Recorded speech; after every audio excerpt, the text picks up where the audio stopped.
अब हम female reproductive system के अंदर मेंसुरेशन साइकिल पढ़ते हैं, ठीक है। तो मेंसुरेशन साइकिल में क्या क्या होता है, मेंसुरेशन साइकिल के अंदर जिस तरीके से मैंने फीमेल रिप्रोडक्टिव सिस्टम के अंदर आपको बताया था कि जब एक ओवरी के अंदर ओवम काम करता है तो दूसरा जो ओवरी होता है ना वो अब्सेंट होता है अपने कार्य में, वो अपना कार्य नहीं करता है, वो चुपचाप बैठा रहता है, वेट करता है कि मेरा महीना कब आएगा, मैं कब काम करूंगा, मैं कब, अभी तो बैठा हुआ मैं घर पे खाना वाना खा रहा हूँ आराम से, ठीक है। तो अब क्या होता है ना, जब यहाँ पे ओवरी बन जाता है तो अब भैया ये टहलते टहलते कहाँ पहुंचा, फलोपियन ट्यूब में, ठीक है। फलोपियन ट्यूब में पहुंचने के बाद अब उसको तो चाहिए स्पर्म का न्यूक्लियस, अब उसको स्पर्म का न्यूक्लियस तो मिल नहीं रहा है, तो अब क्या करेगा, जिन लड़कियों की शादी नहीं हुआ उन्हें स्पर्म का न्यूक्लियस कहाँ ही मिलेगा, ठीक है। तो अब क्या है कि यहाँ पे तो उन्हें स्पर्म का न्यूक्लियस मिला नहीं, अब वो अपने अंदर फर्टिलाइजेशन करने, वो तो अब धीरे धीरे बड़ी हो रही है ना, बड़ी ओवम बड़ा बड़ा बड़ा बड़ा बड़ा बहुत बड़ा। तो क्या होता है ना कि पहला वीक में सिर्फ और सिर्फ यहाँ बनता है, वो फर्स्ट वीक के अंदर सिर्फ और सिर्फ इस ओवरी के अंदर ओवम का निर्माण होता है। फिर दूसरे तीसरे हफ्ते उसका मतलब क्या, एक आदमी यहाँ पे बैठा रहता है, ओवरी तो ओवम बनता रहता है बनता रहता है बनता रहता है, फिर धीरे धीरे धीरे धीरे धीरे वहाँ यहाँ पहुँचता है, तो तीसरे हफ्ते तक वो यहाँ पहुँच जाता है। चौथे हफ्ते में जब उसको स्पर्म का न्यूक्लियस नहीं मिल पाता है तो क्या होता है, जितने भी ओवम यहाँ पहुंचे हैं ना वो डिफ्यूज होना स्टार्ट होता है। डिफ्यूज का मतलब क्या है, वो मरना शुरू होता है, मर जाते हैं। अब क्या, वो अपने जिस काम से आए थे वो काम नहीं कर पाए तो क्या, वो मर गए। अब मरने के बाद क्या होगा, अब मरने के बाद वो वहां पे आप वो जो गंदगी है वो वहां पे थोड़ी है, अब अंडा जो भी अंडा ओवम आपके अंदर मर गया है वो आपके अंदर शरीर के अंदर रुकेगा तो वो तो हार्मफुल होगा ना आपके लिए। तो क्या शरीर के अंदर पूरा रेगुलेशन सिस्टम बनाया हुआ है कि जितनी भी गंदगी चीजें है ना सब निकाल देंगे हम बाहर आपको, ठीक है। तो यहाँ पे क्या है ना कि आपका जो जितना भी ओवम बना है ना, जितना भी डिफ्यूज ओवम है उसको क्या किया जाता है, धीरे धीरे धीरे धीरे ये आपके इसी एरिया से बाहर निकाल दिया, इसी वजाइना के थ्रू बाहर निकाल। और जब ये यहां से बाहर निकाल दिया जाता है ना तो ये चौथे वीक में होता है, आपका जो चौथा वीक है। तो इसीलिए ना आपको आपके मेंस्ट्रुएशन साइकिल को 28 डे का मेंस्ट्रुएशन साइकिल बोला जाता है, क्योंकि 28वें दिन आपका आके ये मेंस्ट्रुएशन साइकिल कंप्लीट हो जाता है। ये आपका जो डिफ्यूज ओवम है ना इसको बाहर निकाल दिया जाता है, इसकी जिस नली से ये अंदर जाने वाला होता है ना, स्पर्म आपका अंदर जाता है उसी नली से वो बाहर निकाल दिया जाता है। अब ठीक है, अब क्या है सिस्टम, अब अगर उसको न्यूक्लियस मिल गया है, स्पर्म का न्यूक्लियस मिल गया रहता तो वो भी फर्टिलाइजेशन कर लेता फॉलोपियन ट्यूब में, लेकिन उसे नहीं मिला है तो वो डिफ्यूज होकर बाहर गिर जाता है। तो हमेशा याद रखिएगा जब ब्लीडिंग होती है ना, that's is not a bleeding, वो ब्लीडिंग नहीं है, वो आपका ओवम मर चुका है, वो आपका ओवम मर गया है। तो ओवम जो मर, अरे भाई इसमें कौन सी रक्त वाहिनी आई है, इसमें कौन सी रक्त वाहिनी आई, तो यहाँ रक्त निकलेगा। अगर आपके शरीर से उतना रक्त निकलने लगा कि आदमी मर जाए तो इसमें कौन सी रक्त वाहिनी आई है कि इसमें आपका रक्त निकलेगा, रक्त नहीं निकलता, ब्लड नहीं निकलता है। वो आपका ओवम मर चुका है, ओवम मरेगा तो ओवम जो मरा हुआ ओवम है ना वही निकलता है। वो आपके शरीर की गंदगी का जो अंदर में ओवम मरने के बाद जो गंदा मरा हुआ जो ओवम है ना वो निकालता है आपका शरीर, क्योंकि शरीर के अंदर ऐसा भगवान ने रेगुलेशन पार्ट करके भेजा है ना कि जितनी भी अंदर की गंदी चीजें हैं ना वो हम आपके अंदर नहीं रहने देंगे, हम बाहर निकाल देंगे, ठीक है। तो इस तरीके से आपका मेंस्ट्रुएशन साइकिल 28 दिन में काम करता है। और वैसे ही तो जैसे अगर मान लीजिए इस ओवरी में बन गया, अगर यहाँ पे भी नहीं हो पाया तो यहाँ पे बन गया, यहाँ पे अगर बन रहा है तो यहाँ वाला काम नहीं करेगा और यहाँ पे ये सेम क्रिया होगी जैसे कि इसमें हुई है, इसके अंदर कोई भी चेंजिंग नहीं आएगी। मेंस्ट्रुएशन साइकिल आपका 2-4 दिन आगे पीछे हो सकता है, इसका कोई हार्ड एंड फास्ट रूल नहीं है, ठीक है, आगे पीछे हो सकता है, बट ये 28 दिन का ही मेंस्ट्रुएशन साइकिल रहता है, ठीक है।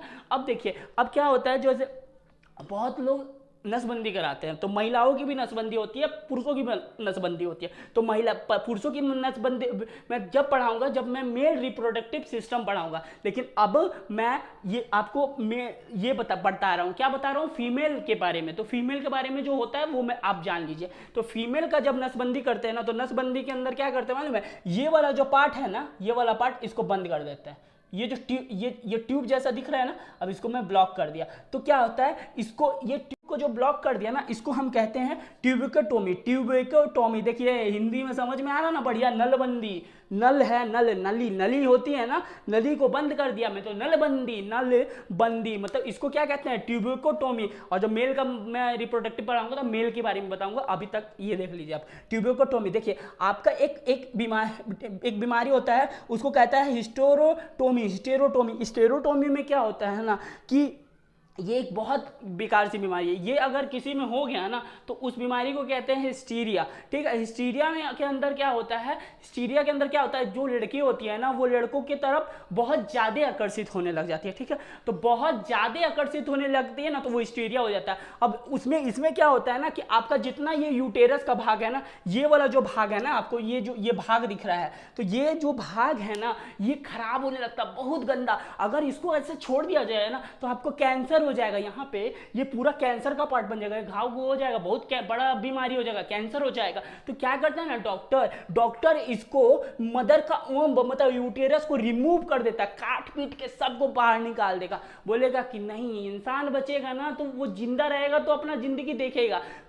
इसका क्या है, ये अपना रिप्रोडक्टिव सिस्टम खो गया तो इंसान क्या जिंदा नहीं रह सकता, जिंदा रह सकता है, अगर ये रहेगा तो वो मर जाएगा। तो इसीलिए इसको काट पीट के बाहर निकाल दिया जाता है। स्टेरोटोमी क्या कहता है, देखिए ये मदर को, ये तकरीबन 40 से 50 उम्र के बीचों बीच होता है, ये ज़्यादातर उन्हीं लोगों में होता है 40 से 50। और हाँ एक और बात, अगर आप मेंस्ट्रुएशन साइकिल आपको मतलब किसी महिला को हो रहा है तो that is not bad thing, ये एक नेचुरल पार्ट है हमारी ज़िंदगी का, ठीक है। ये इसमें कोई शर्माने वरमाने की बात नहीं है, ये हमारे नेचुरल पार्ट है ज़िंदगी का, ठीक है। ये तो इसमें कोई अलग बात नहीं है, ठीक है। और हमेशा याद रखिएगा 45 ईयर्स ओल्ड होने के बाद ना लगभग मेंस्ट्रुएशन साइकिल बंद की कगार पे चला जाता है। अगर आपका उम्र 45 साल है ना तो 45 साल अपर होने के बाद, प्लस होने के बाद आपके अंदर ये जो मेंस्ट्रुएशन साइकिल की क्रिया है ना वो धीरे धीरे समाप्त के कगार पर चली जाती है, होती ही नहीं है, मेंस्ट्रुएशन साइकिल बंद हो जाता है, ठीक है। मेंस्ट्रुएशन साइकिल मतलब उसको हम लोग नॉर्मली लैंग्वेज में पीरियड्स बोलते हैं, तो वो आपका जो क्रिया है वो बंद कर दिया जाता है, बंद हो जाता है, ठीक है। वो एक समय होता है, ठीक है। अगर देखिए अब क्या देखिए, अब ये देखिए कि इसमें क्या होता है ना कि आपको अगर रोकथाम करना है, जैसे आपने अगर आपको इस प्रेगनेंसी से रोकथाम करना है तो प्रेगनेंसी से रोकथाम के लिए बहुत चीज़ें हैं। या तो आप पिल खाइए, ये पिल का एक समय होता है, इस अलग अलग पिल्स आते हैं, इसमें अलग अलग समय होता है, ठीक है। अलग अलग समय होता है, अलग अलग पिल्स आते हैं, अलग 48 घंटे का भी आता है, 72 घंटे का भी आता है, तो अलग अलग समय का अलग, तो वो अपने अपने कंपनी का होता है, वो अब हिसाब से, लेकिन पिल्स कहते हैं, ठीक है। कॉपर टी होता है, ठीक है। कॉपर टी क्या होता है ना, इसका समय होता है। कॉपर टी क्या होता है, ये कॉपर का बना होता है, एकदम टी आकार का होता है। तो इसको क्या करते हैं ना, ये मैं आपको बताता हूँ कैसे लगाते हैं, ठीक है। ये मैं आपको इसलिए बता रहा हूँ ना, देखिए मैं इसलिए बता रहा हूँ, आपको लगेगा कि मैं ज़्यादा आपको मेडिकल टर्म में एंट्री करा रहा हूँ, मैं आपको मेडिकल टर्म में एंट्री नहीं करा रहा हूँ, मैं आपको इसलिए ये इन्फॉर्मेशन दे रहा हूँ ना क्योंकि देखिए आजकल के लोगों को ये पता होना बहुत ज़रूरी है, ठीक है। और दूसरी बात ये है ना कि आजकल पेपरों में ना सब कुछ पूछ रहा है। इस कॉपर्टी का क्वेश्चन आया था, पता है, इस कॉपर्टी का ईयर टेन्योर पूछा गया था कि अगर कॉपर टी को हम लगाते हैं तो कितने दिन के बाद रिमूव कर सकते हैं, तो वो सीक्वेंस बना के दिया गया था कि 3, 5 और 10 का, तो वो 3, 5, 10 ये सीक्वेंस से उसको बताना था कि वो उसमें ऑप्शन में था 3, 5, 10, 2, 4, 6 और इस तरीके से ऑप्शन दिया हुआ था 4, तो उसमें ऑप्शन में आपको बताना था ना कि कॉपर टी का सीक्वेंस क्या होता है, ये तो वो इस पर डिपेंड करता है कि आप किस तरीके का कॉपर टी का यूज करते हैं। तो कॉपर टी देखिए कैसे लगता है, ठीक है। डॉक्टर है ना वो आपके कॉपर टी कैसे डालेगा, यहां से पूरी एंट्री कराएगा वो कॉपर टी को, ठीक है। इधर से मैं इसको कार्बिक्स को मिटा दे रहा हूं, ठीक है। इस कॉपर टी को पूरा यहां से एंट्री कराएगा, ठीक ठीक। और इस कॉपर टी का जो ये है ना, ये अब ये कॉपर टी है ना, इसकी नली को पूरी बंद कर देगी, इस नली को पूरी ऐसे बंद कर देगी, ठीक है। मैं यहाँ बंद कर ही दे रहा हूं, जो आपको कन्फ्यूजन ही ना रहे, क्या ना रहे, कन्फ्यूजन ही ना रहे, क्या ना रहे, थोड़ा सा कन्फ्यूजन ही ना रहे, ठीक है। देखिए बंद कर दिया ना मैंने, अब देखिए इधर भी बंद कर दे रहा हूँ आपके लिए, सब मैं लिए कर रहा हूँ, आप भी मेरे लिए कुछ करते ही रहिए।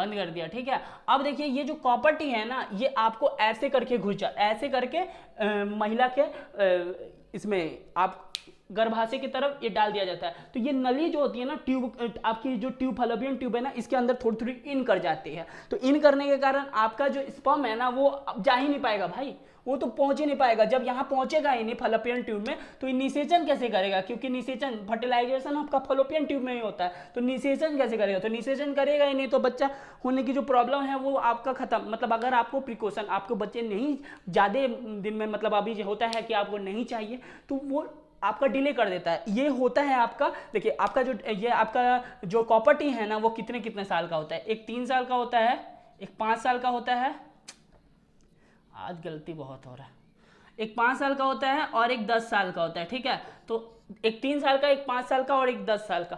तो एक 3 और 5 और 10 साल का, तो ये 3 साल 5, वो किस पे डिपेंड करता है? वो आपका डिवाइस कैसा है ना, उस पर डिपेंड करता है कि वो कैसा चीज़ है। अगर आपने अच्छा डिवाइस लगाया तो वो 10 साल चलेगा, थोड़ा अच्छा लगाया तो 7 साल चलेगा, 5 साल चलेगा, थोड़ा मतलब बहुत फालतू लगाया, बहुत फालतू, मतलब वो ऐसा फालतू नहीं, मतलब ठीक ठाक चलने लायक, तो 3 साल चलेगा, ठीक है।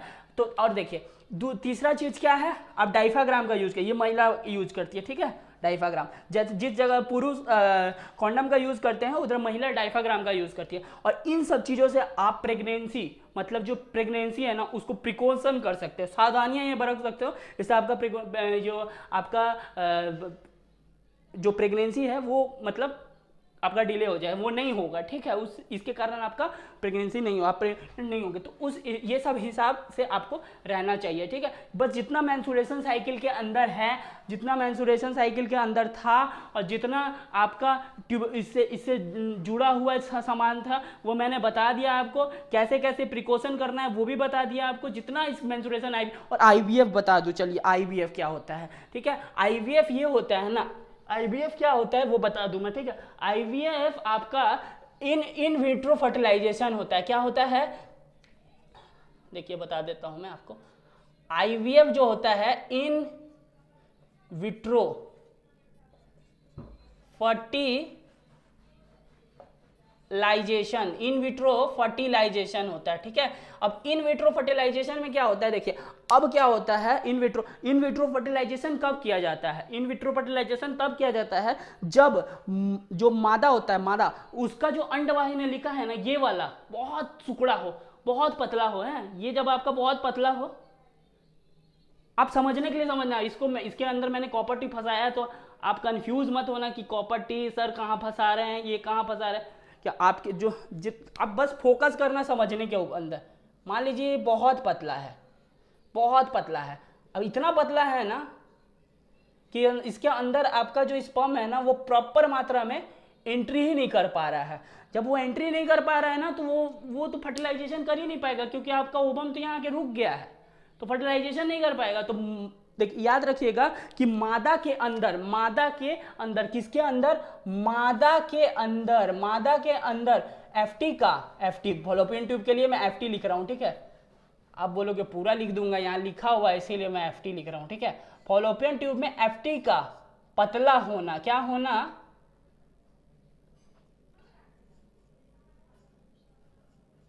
पतला होना, और क्या, और क्या होता है कि मर्द का स्पर्म काउंट कम होना, ठीक है। मर्द का स्पर्म काउंट कम हो, या तो और औरत का जब फॉलोपियन ट्यूब पतला हो, तो क्या होता है, फॉलोपियन ट्यूब के अंदर घुसेगा नहीं, तो फॉलोपियन ट्यूब के अंदर घुसेगा नहीं, तो ओवम तो यहाँ इंतजार कर रहा है ना भाई। जब फॉलोपियन ट्यूब के अंदर स्पर्म घुसेगा ही नहीं, तो चाहे आप तो कैसे होगा आपका फर्टिलाइजेशन, कैसे होगा, नहीं होगा। और या तो फिर मर्द का स्पर्म काउंट ही कम है, तो स्पर्म काउंट कम है तो स्पर्म काउंट कम है तो बनवे करेगा कम, और बनवे करेगा कम तो यहाँ जैवे करेगा कम, और जैवे करेगा कम तो यहाँ पे आपका फर्टिलाइजेशन ही नहीं होगा भाई। जिसके जितना के पास पूंछ वो उतने ही पूंछ वीक बनेंगे आपके, तो पूंछ ऐसे ऐसे चलेगा तो वो पहुँचेगा ही नहीं। तो अब जब नहीं पहुँचेगा तो कैसे बनेगा, यहाँ जब यहाँ पहुँचेगा ही नहीं तो आपका फर्टिलाइजेशन होगा नहीं। तो नहीं होने के लिए हम इन विट्रो फर्टिलाइजेशन करते हैं। इन विट्रो फर्टिलाइजेशन में क्या होता है मालूम है, हम यहाँ से एक सक्शन पाइप डालते हैं, ये पाइप के तो इसके तरह ना इंजेक्ट करके हम ये मादा का, क्योंकि मादा का तो बन रहा है ना ओवम, तो अब मादा का बन रहा है तो अब मादा का जो ये यहाँ पे हम ओवम पहुंचा है ना, इसको हम सक कर लेते हैं अपने पास, सक करके हम अपने पास रख लेंगे। फिर हम मेल का स्पर्म लेंगे, ठीक है, फिर उन दोनों का रिलेशन मतलब इन दोनों के न्यूक्लियस को आपस में मिक्स करेंगे। इन लैब की बात कर रहा हूँ, इन लैब, ये लैब के अंदर होता है, ठीक है, इन लैब। अब उसके बाद क्या होगा कि जब वो एक तरीके से एम्ब्रो बन जाएगा ना, तब उसको उसके अंदर इंजेक्ट करके यहाँ पे उसके यूटेरस, यहाँ जो यूटेरस होता है ना, इसके दीवार के ऊपर, इसके यूटेरस के दीवार के ऊपर हम उसको रख देंगे, और फिर यहीं पे वो बच्चा अपना प्रजनन रिप्रोडक्शन कर जाएगा, उनके एम्ब्रियोटिक से ये रिप्रोडक्शन कर जाएगा, और उसके बाद 9 मंथ के अंदर बेबी होके वो निकल जाएगा, ठीक है। तो इन विट्रो फर्टिलाइजेशन के अंदर जितना भी डाउट था, मेंस्ट्रुएशन साइकिल के अंदर जितना भी डाउट था, मैंने कोशिश किया है कि इस वीडियो के अंदर मैंने क्लियर कर दिया होगा। अब फीमेल रिप्रोडक्टिव सिस्टम के अंदर कुछ भी नहीं बचा है। अगर इसके बाद भी फीमेल रिप्रोडक्टिव सिस्टम में आपको प्रॉब्लम हो रहा है तो आप नीचे कमेंट के अंदर कमेंट कीजिए कि सर भैया जो भी आपको बोलना है बोलिए कि हाँ ये छूट गया है, ये आप बता दीजिए मेरे को, ये समझ में नहीं आ रहा है या ऐसा कुछ प्रॉब्लम है, मैं बता दूंगा, कोई दिक्कत नहीं। मैं मुझे 3 बार इस टॉपिक के ऊपर ना कितनी बार भी वीडियो बनाना हो ना मैं बना दूंगा, लेकिन हम आपका कॉन्सेप्ट क्लियर होना चाहिए। क्योंकि याद रखिएगा 2022-23 में जितनी भी फॉर्म या जितने भी आप एग्जाम दे रहे हो वो इतना कॉन्सेप्चुअल हो चुका है ना कि अब कुछ होना नहीं है, ठीक है। तब तक के लिए मिलते हैं अगले वीडियो में अगले टॉपिक के ऊपर। तब तक के लिए जय हिंद।